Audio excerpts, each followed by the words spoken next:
Hello everyone, welcome back. I'm Jules. If you're new here, I share all things intentional living, healthy productivity, and feel-good systems. Today we're doing a mid-year review. So we're gonna check in with the goals that we set at the beginning of the year, see how we're feeling now, see what's aligning, see what's changed, what's shifted in our lives. I think it's really easy to get caught up in thinking we need to achieve every goal that we set. And if we didn't achieve that goal, then the negative self-talk rolls in. And I really just want to normalize not reaching goals, changing our mind about goals that we set, pushing a goal off to the next year. And I did plenty of that. I'm gonna walk you through the system that I use to capture my goals, to document the milestones, and just to overall set myself up to hopefully reach that goal.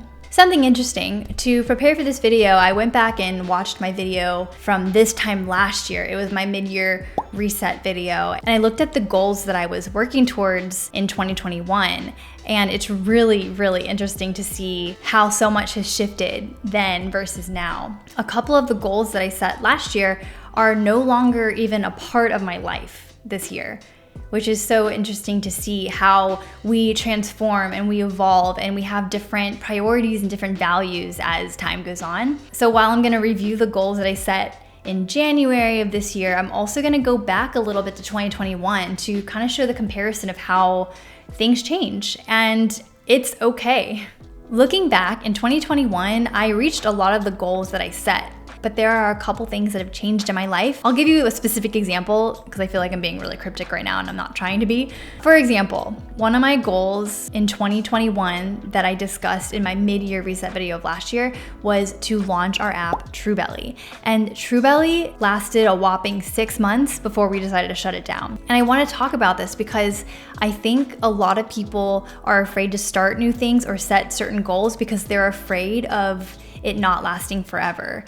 And that's something that I am proud of myself for, that I'm not afraid to just go for it, even if I don't know what the end of the road looks like. There is this Instagram post from Rachel Cargill. She reposted a tweet from somebody talking about how this society's idea of success equals forever. If a marriage doesn't last forever, it's a failed marriage. If a business doesn't last forever, it's a failed business. It's a really skewed view of reality. And just because something doesn't last forever doesn't mean it wasn't successful in the time that it was happening. Bringing it back to Truebelly, it was a sustainable food app that helped you find restaurants that could align with your values and dietary needs. And it was live 6 months before we decided to shut it down and completely end the business. In some people's eyes, that was a failed startup. And yeah, like it didn't work out, but for me, I don't consider Truebelly a failure. I think of it as an experience that I'm really glad that I had and a learning. And, you know, we were working on Truebelly for 3 years before it finally got to go live. And through that 3 years, then the pandemic happened, restaurants shut down, everything about what we originally had hoped kind of shifted and changed. And by the time we finally launched it, I remember thinking to myself, wow, we're finally launching this. I don't know if my heart's in it anymore. And that was a really difficult realization, that something that we worked so hard on for so many years, and then to finally get to that point where you can share it with the world and not feel like this is the right path. Ultimately, we still believe in the concept, but we would have had to dedicate many, many tough years in startup mode before we could even make any sort of traction with it or turn it into an actual profiting business. So Truebelly was short-lived, we shut it down, but I don't think it was a failure. I'd probably do the exact same thing over again because I learned things from that and I realized what I am passionate about. Besides Truebelly not working out, one of my goals from last year was to move Homebodies into a physical space where I could store my inventory and ship products out. And I did that, and I had this space for over 1.5 years. And as of a few weeks ago, I gave up the space. I'm no longer renting out this space for Homebodies products. The products are back in my house, and I'm shifting away from physical products. I have a new vision for Homebodies that I'm really excited to share, and I think it's gonna help a lot more people digitally and I won't have to store physical product. And I think it's gonna feel so much more aligned with who I am today and the business that I have today. So I am gonna share with you the goals for 2022, but I did want to backtrack a bit and just give you context of goals that I had set last year that are no longer a part of my life. True Belly's gone, the home body space is gone.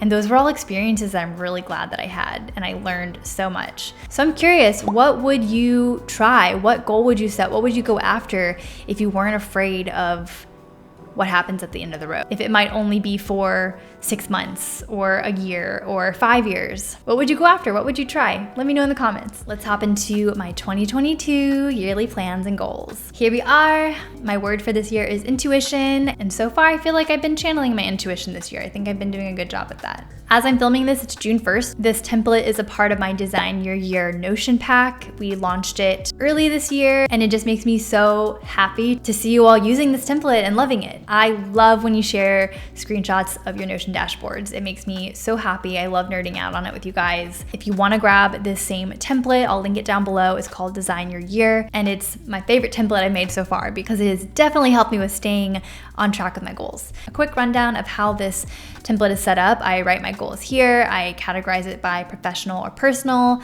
I jot down when I want to do it, and then I write down some supporting actions to help me get moving on the goals that I set. Over here is where I can link it to specific tasks. This is a part of my weekly planning dashboard, which is also in my Design Your Year Notion pack. It's all linked databases, everything's connected, and it's a really badass dynamic planning system. The goals I've completed this year were in Q1, so I have reached all of my Q1 goals, which is to schedule a 4-day break once per quarter. I want to be able to take time off and to have my Fridays off and to really run my business in alignment with the life that I want to live outside of work. And I'm really grateful to be at that point 8 years later. I already take Fridays off, and I say off quotation because Fridays are my CEO days where I focus on admin tasks or catch up on like life errands, study Korean, personal growth things. That is something I've been working towards for a while. And so taking Fridays off is something that I'm really, really glad that I do and has made me feel so much better.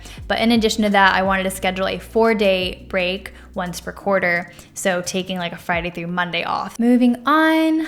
Another goal I completed this year was finding a consistent strength training routine. So I was curious about doing some sort of membership at F45 or Orange Theory, and I ended up at Orange Theory. So I've been going to Orange Theory 8 times a month, and I have been enjoying it. But now that I'm in June, to be honest, I'm a little bored. I'm just not feeling it anymore. I don't really look forward to going as much as I used to. So I downgraded my 8 class pack to 4 classes a month, and I'm hoping to go to some other studios like Pilates or something else to change it up. So I'm kind of in a bit of a transition. I just don't want that to be my only place that I go to because yeah, it just kind of gets repetitive. Another goal that I set that I'm really, really proud that we have continued to do is save 40% of our joint income. So for context, I have my business account and then I have my joint shared account with my husband.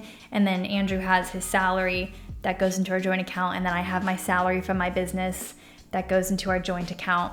And so together from the joint account, we're saving 40%. And that's because we're building a house. We've been saving very aggressively so that we can pay the down payment. We also know that interest rates continue to rise, and that just like feels really shitty, but it is what it is. And we also want to save money for furniture. So we've just been shoving money into our high yield savings account. And it makes me cringe that we have this cash that we can't put into the stock market, and inflation is a biscuit. So I can't wait to close on this house and direct our savings to investments instead of liquid cash for a down payment. I'd say the biggest business goal that we accomplished this year that I am most proud of is my brand new site, julesacre.com. We completely rebranded. We let go of the Om in the City brand that I started everything with 8 8.5 years ago, and I decided to completely commit to Jules Acree. And I can't tell you how happy I am with the website. I don't even think I've showed you all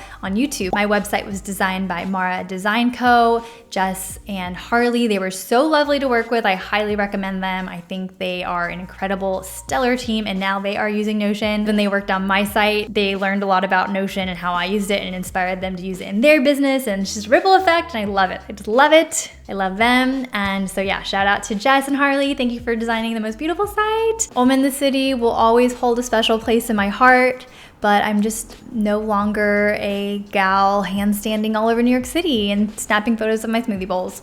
Love her, love Home in the City, but I'm glad to now step into Jules Acree. Another goal I set was to sign up for weekly Korean lessons with an actual teacher. So I found my teacher Yoonju through italki. Italki is a website my cousin recommended. You can have virtual lessons. I tried apps, I tried online courses, and to learn Korean, I really just needed that face-to-face connection, and I have really loved my experience with italki. And so if you're looking to study a language and you want a real live teacher, then I definitely recommend looking into italki. I was doing Korean lessons once or twice a week pretty consistently, and then only recently I had to pause, but I'm looking forward to starting those back up again. All right, so now we're moving into Q2, Q3, Q4 goals that I set for the rest of the year. I won't go through and read all of them, but I can talk a little bit about the ones that are in progress. I set the goal to design our dream home interior. This house in particular feels like a house that I'm gonna be in for a long, long time. Who knows, but that's my feeling. Moving on, we want to successfully rent out our home. This home that I'm currently filming in, this is our first home ever. It's bittersweet to leave. It's bittersweet, but for me, more sweet. So there's a lot of things that go into renting out a home, I think, from lease agreements to legal stuff and taxes and just the whole process of moving out and getting it ready to rent out to somebody else. I can't believe that it's already June, because this is literally when I'm supposed to be figuring that stuff out. So to be continued. I have to figure this out because we're moving probably the first week of August. If anyone here has ever rented out their home and have any tips to share, I will gladly take any tips that you have. Another one of my goals is to become a more aggressive Web3 investor. That's in progress. I actually joined a women's Web3 and crypto community. I'm not going to share the name because I'm still working my way through it, and I don't want to say that I recommend it just yet because I think there's just a lot of things to be discovered since I'm still new to the community. So in any case, I've really enjoyed listening to podcasts and just doing what I can to see how the internet's going to change and how my job could potentially shift. And I love being an early adopter to things. So I think it's really exciting, but also it can be a little overwhelming. So that was one of my goals, to just have a seat at the table, get involved in the conversation, and not feel like I am not capable of understanding it, even though it's so new. It's empowering for me to research this stuff and grasp it and try to understand it instead of saying, oh, it's too complicated, I don't want to mess with it. I think one day it's going to become a regular part of our daily lives, just how social media is now a regular part of our daily lives. And people didn't understand why I was taking photos and documenting my life on the internet back then, and now it's very mainstream. So just things shift and change, and yeah, you just never know. So that is one of my goals. I feel like this video is already so long, but last two goals that are in progress for this year so far. I want to host a big family reunion for the holidays, and so I actually sent the invite out last week. We already have family members that are coming. I'm really excited. We finally will have this space in our new house to host more people, and I just can't wait for all of us to get together. This is my mom's side of the family that's Korean, and I'm really close to all of them. The last time I saw my mom's side of the family was at my Hanmini and Harabaji's funeral a couple years ago, and then there was a pandemic. So I think it's a really great time to get everyone together to celebrate. We also have a bunch of new babies in the family. I have an uncle who has a new baby, I have cousins who have new babies, and I think it'd be really cool to meet all the babies and hug all my cousins and my aunts and uncles and just see everyone together. That is in progress. Invitations have been sent, arrangements are being made. Now all I need is to make sure that our dinner table arrives in time because it's currently on back order till November. Little close for comfort. Okay, last but not least, my voice is like all of a sudden going away. I don't know what's happening, but we'll continue. The last goal that's currently in progress is rebranding Homebodies, and I talked about it a little bit at the beginning of this video. We are rebranding, we're pivoting, we're shifting things to be more digital, and so we are currently working on the new product line, and hopefully we'll have that launched in the fall. Okay, I am back with some coffee. Let's continue. All right, so on to the goals that I have not yet started. I said that by the end of 2022, I would like to have read 10 to 12 books. I set that number because I don't typically read 10 to 12 books a year. During 2020, I definitely read a lot more books than I did in 2021 when the world started opening again. And in 2022, it's June, I'll be honest, I have read from start to finish 0 books. I have started a couple books I have read on my Kindle, but have I finished any of the books from start to finish? No. And that's the truth. Do I think I'm gonna read 10 to 12 books by the end of this year? No, not a chance. And you know what? That's okay. I'm not gonna feel bad about it because I'm taking Korean lessons. I'm in a Web3 course. I feel like there's other things that I'm doing to fuel my brain in different ways. It's okay to get halfway through the year and realize that you're not gonna reach that goal. So if you wanna set a more realistic goal now that you're looking at the year and seeing what's actually panning out, that's great. So for me, I'm not gonna read 10 to 12 books in 2022. I would like to read 2 books. So I went from 10 to 12 to 2 books. And that's what I think is actually manageable for me, given all the other things going on in life, our move, the other goals that I want to create space for. 2, I think I can do. Another goal that I know that I'm not going to get to this year, that I'm actually going to push to next year, is completing my 500-hour yoga teacher training. I actually purchased an online training during the pandemic. Typically, yoga teacher training is not offered online. It's very much an in-person thing, but during the pandemic, I was able to purchase something online that wasn't normally offered online, and it gives me the flexibility to want to dive deeper into my yoga practice and get my 500-hour certification. But to be honest, I just haven't had the desire to dive in. I'm not actively teaching yoga anymore, and I am curious to dive in for my own growth, but I purchased it during lockdown, and since then I kind of moved on from it. I definitely don't want to waste the money that I invested in the course, but it's not top priority, so I'm pushing it to next year. Who knows? Maybe during the holiday break, I can crack it open and give it a go. The other 2 goals that I haven't yet started, sending out holiday cards. I mean, that's pretty simple. That's something that I've always wanted to do, but never have before. And then I also wanted to invest in a personal growth retreat, community, or mentor. To be honest, I don't really have the desire to do that anymore. I think at the time I was really craving community and more spiritual connection.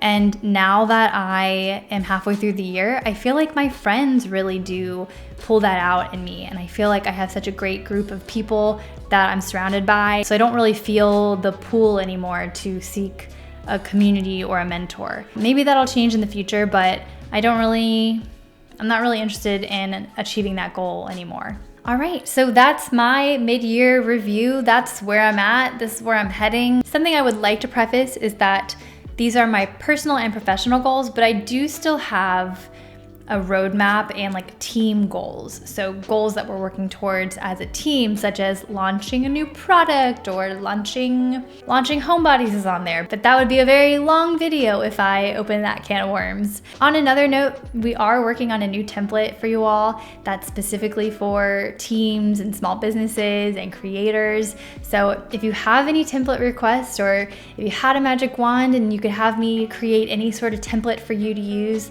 that would make your business run smoother, I would love to hear your thoughts and ideas, and hopefully we can make it for you. Stay tuned. All right, friends, I'll see you all in the next video. Bye.